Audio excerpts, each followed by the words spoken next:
नमस्कार, स्वागत है आपका हमारे इस यूट्यूब चैनल पर। मैं मुनमुन श्रीवास्तव आपका हार्दिक अभिनंदन करता हूं। कैसे हैं आप सभी? आपके बहुत से सवाल हैं जो परीक्षा से जुड़े हुए भी हैं, फोर्थ ईयर से जुड़े हुए हैं और एट्थ सेमेस्टर से जुड़े हुए हैं।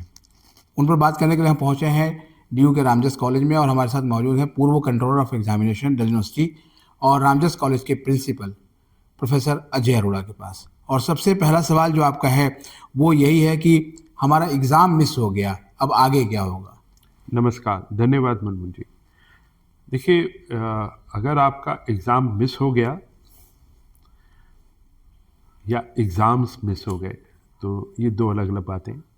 और तीसरी बात, आपने दिल्ली विश्वविद्यालय में कब एडमिशन लिया। अब मैं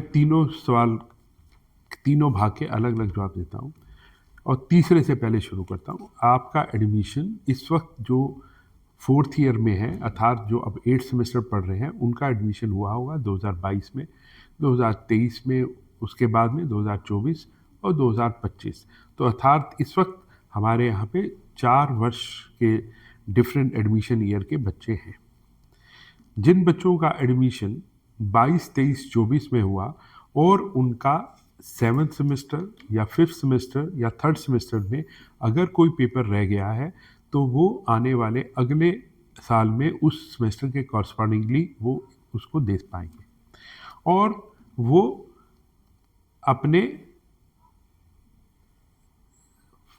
5th और 6th सेमेस्टर को मिला के, 3rd और 4th सेमेस्टर को मिला के अगले साल के लिए एलिजिबल होंगे प्रमोशन के लिए, प्रोवाइडेड उनके आधे पेपर, टोटल नंबर ऑफ आधे पेपर क्लियर हो जाए। तो इसका मतलब है कि अगर मेरा एक पेपर मिस हो गया, 2 पेपर मिस हो गया, तो मुझे ऐसे घबराने की जरूरत नहीं है। मैं अगले सेमेस्टर में सारे पेपर दे के टोटल आधे पेपर पास करके अगले साल में जा सकता हूँ। फोर्थ ईयर के लिए अप्लीकेबल है ही नहीं, क्योंकि उसके बाद तो उनको या तो आगे पीजी के लिए या अपना कोर्स ख़त्म करना है। तो अगर उनका रह गया तो उनको तो अगले साल में 7th सेमेस्टर के कॉरस्पॉन्डिंगली वो पेपर दे के अपनी कोर्स को पूरा करना होगा। तो इसका मतलब है कि प्राय जो बच्चा 23 में और 24 में एडमिट हुआ, अगर उसके 1-2 पेपर रह गए या मान लीजिए किसी के पूरे 7 पेपर भी रह गए, तो भी वो अगले साल प्रमोट हो सकता है, प्रोवाइडेड जो अब मई जून में उनका 4th सेमेस्टर और 6th सेमेस्टर के सारे पेपर दे के और वो सारे के सारे पेपर क्लियर कर लें तो वो प्रमोट हो जाएंगे अगले साल। लेकिन अगर कोई किसी का 7th सेमेस्टर का पेपर रह गया तो नेचुरली कोई नोवा सेमेस्टर तो होता नहीं है, इसलिए उनको अगले साल, यानी कि जिसे हम कहें नवंबर दिसंबर 26 में अपना 7th सेमेस्टर के जो पेपर रह गए होंगे वो उनको क्लियर करने होंगे। अब आते हैं पर्टिकुलरली केस जिनका एडमिशन 2025 में हुआ, यानी कि उनके फर्स्ट सेमेस्टर के पेपर रह गए। अगर फर्स्ट सेमेस्टर का कोई पेपर रह गया तो भी उनको घबराने की आवश्यकता नहीं है। वो अपने सेकंड सेमेस्टर का एग्ज़ाम जो आने वाले मई जून 26 में होगा, उसको अगर टोटल पेपर पास करें जिनका टोटल सम 28 क्रेडिट हो, अर्थात 4 क्रेडिट के डीएससी, डीएसई, जीई को मिला के या 2 क्रेडिट के सेक वैक और एसी को मिला के, अगर उनके जो total number of paper pass किए इतने हैं कि उनका क्रेडिट 28 बन जाता है, तो वो प्रमोट हो जाएंगे। और अगर कोई बच्चा किसी वजह से पूरे फर्स्ट सेमेस्टर में कोई भी पेपर नहीं दिया तो 2025 एडमिट स्टूडेंट किसी भी हालत में 2026 में पार्ट 2 सेमेस्टर 3 के लिए एलिजिबल नहीं होगा।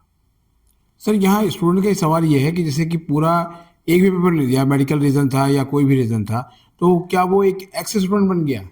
हाँ जी, क्योंकि एक्स स्टूडेंट का मतलब क्या होता है या रेगुलर स्टूडेंट का मतलब क्या होता है, ये बहुत सिंपल सा वे है।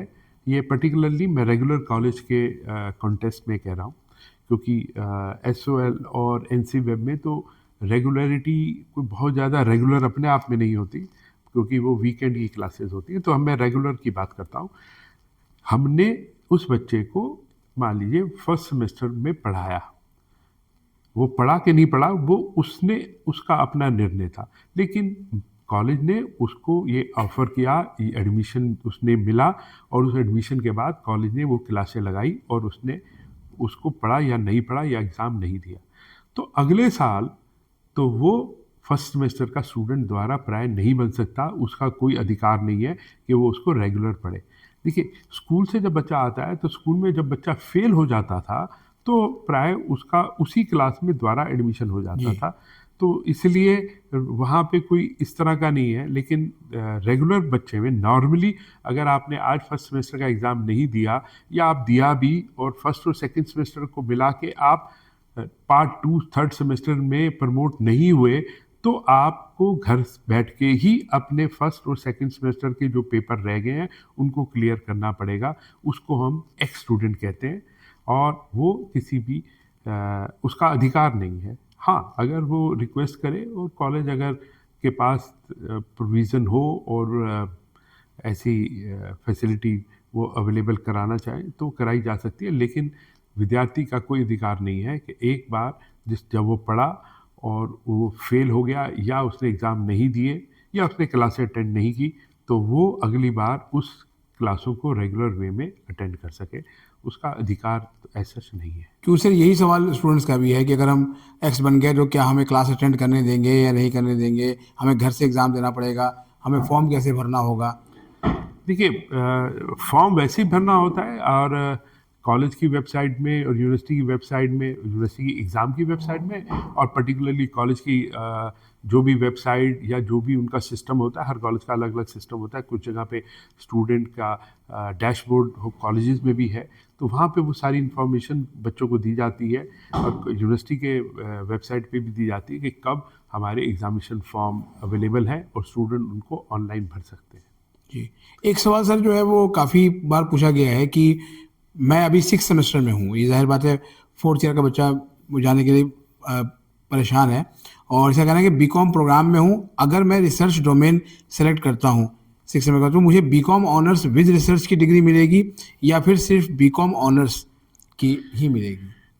देखिए, मैं इसके बारे में आज के दिन में मैं बहुत ज़्यादा कंक्रीट आंसर नहीं दे पाऊँगा, लेकिन जैसे इन्होंने ये वर्ड यूज़ किए कि बीकॉम ऑनर्स की डिग्री 4 साल में उन विद्यार्थियों के लिए जिन्होंने बीकॉम किया है। बीकॉम प्रोग्राम बच्चे बोल देते हैं, अदरवाइज़ विश्वविद्यालय में डिग्री का नाम बीकॉम है।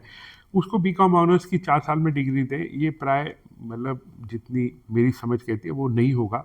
उसका कोई अलग से ही नामकरण शायद दिल्ली विश्वविद्यालय एग्जामिनेशन ब्रांच ने किया होगा। तो मुझे लगता है कि क्योंकि एक डिग्री तो हम दे ही रहे हैं जिसमें बच्चे का एडमिशन ही बीकॉम ऑनर्स में हुआ और उसने 3 साल के बाद में डिग्री लेने की सोची, तो उस डिग्री का नाम तो आज के दिन में बीकॉम ऑनर्स है। तो एक डिग्री 3 साल बीकॉम ऑनर्स की और एक डिग्री बीकॉम से 4 साल में बीकॉम ऑनर्स की डिग्री, ये मेरी इसके बारे में समझ थोड़ी सी डिफ़र करेगी कि शायद उस डिग्री का अलग से कोई नाम होगा।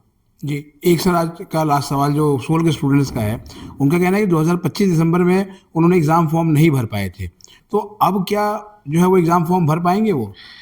देखिए, जहाँ तक मुझे पता है कि एसएल में वो फॉर्म इकट्ठा ही भरवाते हैं। पूरे फर्स्ट ईयर में तो पर्टिकुलरली फ़ीस भी इकट्ठी लेते हैं फर्स्ट और सेकंड सेमेस्टर की, क्योंकि अगर उन्होंने फर्स्ट सेमेस्टर का फॉर्म नहीं भरा तो शायद उनका एग्ज़ामिनेशन रोल नंबर भी जनरेट नहीं हुआ होगा। और और क्योंकि 2025 का एडमिशन है, तो अगर वो किसी हालत में फॉर्म भरा भी होता और सेकंड सेमेस्टर अपीयर भी होता तो भी वो शायद एलिजिबल नहीं होता नेक्स्ट ईयर जाने के लिए।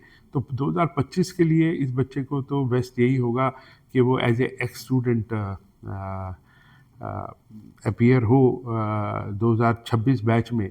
लेकिन उसके लिए उनको एसओएल से अप्रोच करना पड़ेगा, क्योंकि इंटरनल असेसमेंट उसने शायद जब फॉर्म ही नहीं भरा, मुझे नहीं लगता कि उसने इंटरनल असेसमेंट के बारे में भी जो भी प्रोसेस एसओएल में होता है उसको पूर्ण रूप से किया होगा कि नहीं किया होगा।